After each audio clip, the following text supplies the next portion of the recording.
सदीक साजिद, ये नज़रियाती लोगों को पीछे करके जब आप टीम ऐसे लोगों की ले आएंगे जो या इनकॉम्पिटेंट हो या यो करप्ट हो, इमरान खान साहब का विजन अपनी जगह, लेकिन तो इन कैबिनेट मेंबर्स ने या उनके साथियों ने करनी है ना। जी बिल्कुल, आप सही कह रहे हैं समी साहब। और दूसरी बात यह है कि जो इमरान खान साहब के इर्द गिर्द जो टीम है, ख़ास तौर पर जो नॉन इलेक्टेड लोगों की टीम है, जिसमें वो कोशिश करते हैं, बार बार तब्दीलियाँ भी करते हैं, लेकिन जो आउटकम है, जो परफॉर्मेंस है, वो बिल्कुल नहीं है। ये बात भी आपकी दुरुस्त है कि हर मामले में इमरान खान छड़ी लेकर हर मिनिस्ट्री में तो नहीं जा सकता। जिसको दी जाती है, अच्छा अगर जिसको दी जाती है 6 महीने बाद उसको निकाल दिया जाता है। जब उसको समझ आती है किसी चीज़ की या वो कुछ करने की कोशिश करता है, नया वज़ीर आ जाता है, वो नया वज़ीर आकर पुरानी पॉलिसी ख़त्म करके नई चीज़ें शुरू करता है। अच्छा जी, वज़ीर हो गया, उसके बाद सेक्रेटरी चेंज हो गया। अब सेक्रेटरी जो है वो ज़ाहिर इंतज़ामी अमूर का सरबराह है, वो फिर मिनिस्टर के साथ उसकी नहीं बनती, ये चीज़ें भी चलती हैं। अब किसी को समी साहब, ये जो आपने तो बुनियादी बातें ये गिनवा दी ना, आटा, चीनी, दाल, ये चावल वगैरह, ये तो, और ये शुरू दिन से इनके लिए ये प्रॉब्लम क्रिएट हुआ है इस हुकूमत के लिए। अभी देख लें, अभी जो आपने गैस की भी आपने जो निशानदेही की, आज की हालत देख लें, कराची में उन्होंने बंद कर दी, CNG उन्होंने बंद कर दी। वही है कि वो RLNG का पिछले दिनों LNG का स्कैंडल आज भी, बल्कि जो पब्लिक अकाउंट्स कमेटी की समी साहब इन कैमरा मीटिंग हुई है हुकूमत की दरख्वास्त पे, उसमें पता क्या डिस्कस हुआ है? हुकूमत की पूरी कोशिश है कि हमारे जो गुज़श्ता 2 साल थे, जो उसके ऊपर ऑडिटर जनरल की जो रिपोर्ट्स हैं, उसके अंदर जो बेकायदगियाँ, बड़े बड़े जो स्कैंडल्स हैं, उनको आप इन कैमरा रखें। भाई क्यों रखें इन कैमरा? सामने लेकर आए ना। वो तराना तनवीर ने कर तो दी, जिसमें सबसे बड़ा कोरोना वायरस की रोकथाम के लिए ये जो 1113 मिलियन का जो हमें एक फ़ंड मिला, वो जनाब किधर गया उसका कोई पता नहीं है। फिर जो हमें किट्स मिली, जो ये कोरोना वायरस की रोकथाम के लिए चीज़ें मिली थी, उसके अंदर भी ऑडिटर जनरल की एक रिपोर्ट है। फिर ये जो आप शुगर स्कैंडल की बात कर रहे हैं, LNG, RLNG, इनके कॉन्ट्रैक्ट्स किस तरह दिए गए, हुकूमत की पूरी कोशिश वो कह रहे हैं जी आप इन्वेस्टिगेट लाजमी करें, लेकिन उनको मीडिया के, अच्छा ये बिलियंस की साथ जो है वो डील है। अच्छा, ये आपने बिल्कुल सही कहा। मैं अब एक और इसी इनकॉम्पिटेंस की तरफ आता हूँ। एक जुमला वज़ीर आज़म कहते थे कि जब करप्शन कोई करता है तो महंगाई बढ़ती है, बस ये बात ठीक हो गया। अच्छा, अभी एक और प्रॉब्लम जो हुकूमत के लिए जो खड़ी की गई है, आज़म सवाती साहब और चौधरी फवाद साहब ने इलेक्शन कमीशन के हवाले से बड़े संगीन लगाए। सवाती साहब ने तो कहा कि आप आग लगा दें वहाँ पे जो कमेटी की जो मीटिंग हो रही थी उसमें। फिर प्रेस कॉन्फ्रेंस में उन्होंने ये भी कहा कि इन्होंने पैसे लिए हुए हैं। और फवाद चौधरी साहब ने अपनी गुफ्तगू में ये फरमाया कि इलेक्शन कमीशन जो हैं ये अपोजिशन के माउथ पीस हैं, ये छोटी जमातों के आलाकार बने हुए हैं। बड़े संगीन इल्ज़ामात उन्होंने लगाए, जिस पर इलेक्शन कमीशन ऑफ पाकिस्तान ने उनको एक नोटिस भी जारी कर दिया। मैं एक सवाल है मेरे जहन में कि आजकल हुकूमत मीडिया डेवलपमेंट अथॉरिटी के नाम बिल आ रही है फेक न्यूज़। तो अगर फेक न्यूज़, तो ये जो वज़रा बैठकर नेशनल स्क्रीन पर एक आइनी इदारे के ऊपर जो इल्ज़ामात लगा रहे हैं, अगर इनके पास सबूत ना हुए तो सदीक साजिद, अब चलें अलीना आप बता दें, ये फेक न्यूज़ नहीं होगी?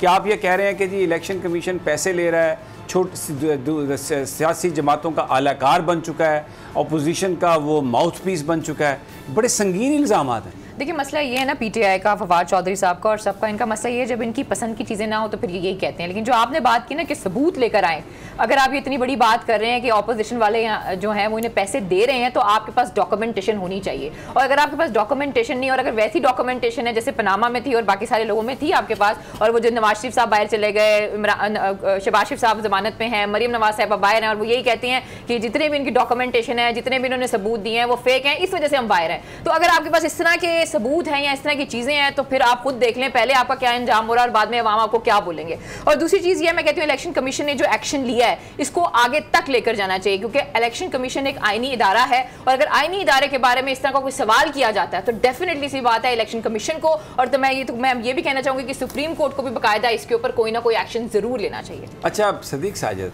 अब ये इलेक्ट्रॉनिक वोटिंग मशीन का एक है मामला, मैं अभी सुन रहा था चौधरी गुलाम हुसैन साहब को, बड़ी इंपॉर्टेंट बात उन्होंने कही। उन्होंने कहा कि इलेक्ट्रॉनिक वोटिंग मशीन में एक उन्हीं की हुक्मरान पार्टी ने ये बात कही कि वहाँ पे तो उस मशीन पे अंगूठा तो नहीं लग रहा, शनाख्ती कार्ड होता है बंदे का, जब आप पर्ची पे वोट लगाने जाते हैं, पर्ची आपको तब मिलती है, आप अपना अंगूठा जो है वो उस पर लगाते हैं तो आपको उसकी बुनियाद पर आपको पर्ची देते हैं। तो ये जब आप इलेक्ट्रॉनिक वोटिंग मशीन में जाएंगे वोट डालने, तो अंगूठा कहाँ पे लगाएंगे आप?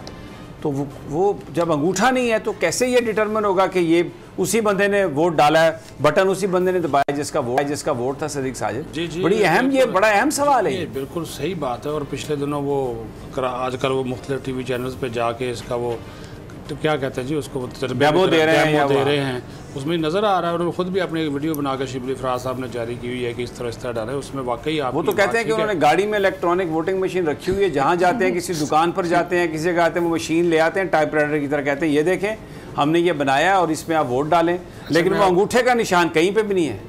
एक मैं आपको बात बताऊं, मैंने पूरी कोशिश की थी कि ये जो हमारे PRA के इलेक्शन है इसके तहत हूँ इलेक्ट्रॉनिक, वो तजर्बा करना चाह रहे थे इस पर, लेकिन हमने कहा नहीं, हम इस पे ऊपर हमने, यानी आपको भी इस पे इत्मीनान नहीं है? नहीं, हमें नहीं है, बिल्कुल नहीं है। तो ये इसी वजह से कि उसमें बहुत सारी खामियां हैं, बहुत सारी चीज़ें हैं।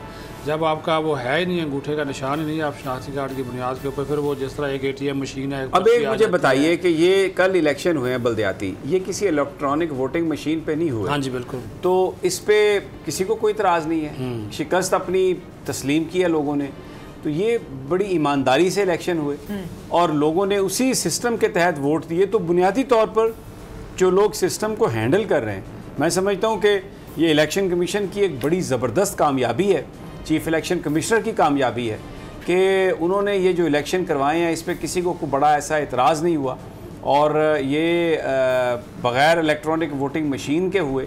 तो जो ये कहा जा रहा है कि जनाब ये अपोजिशन के माउथ पीस हैं, ये छोटी जमातों के आलाकार बने हुए हैं, ये तो मेरा ख्याल है एक एग्जेजरेशन है। और शायद इसकी एक वजह ये भी कुछ अपोजिशन के लोग ये कहते हैं कि क्योंकि फ़ॉरेन फंडिंग केस PTI का भी पड़ा हुआ है, तो उस पर अगर कोई फ़ैसला ऐसा आया जिसमें ये साबित हो गया कि ये फ़ॉरेन फंडिंग इन्होंने की थी और गलत की थी, तो फिर बड़ा आसान होगा। PTI ने जो माहौल बनाया कि जनाब ये देखें ये तो इलेक्शन कमीशन हमारे ख़िलाफ़ था, इसलिए इन्होंने फ़ैसला हमारे ख़िलाफ़, ये कहीं उसकी पेशबंदी कुछ वज़रा, क्योंकि मैं नहीं समझता कि Imran Khan will approve that, लेकिन जो इर्द गिर्द 7 लोग सलूशन चीज़ों के बना के देते हैं। Sadiq Sajid, what do you से? ये बात आपकी बिल्कुल ठीक है। दूसरी बात ये है समी साहब कि आप ये भी देखें ना कि सुप्रीम कोर्ट का भी वाज़े तौर पर उनके फ़ैसले, उनकी रूलिंग भी आ चुकी कि साफ और शफाफ इलेक्शन करवाना इलेक्शन कमीशन का काम है।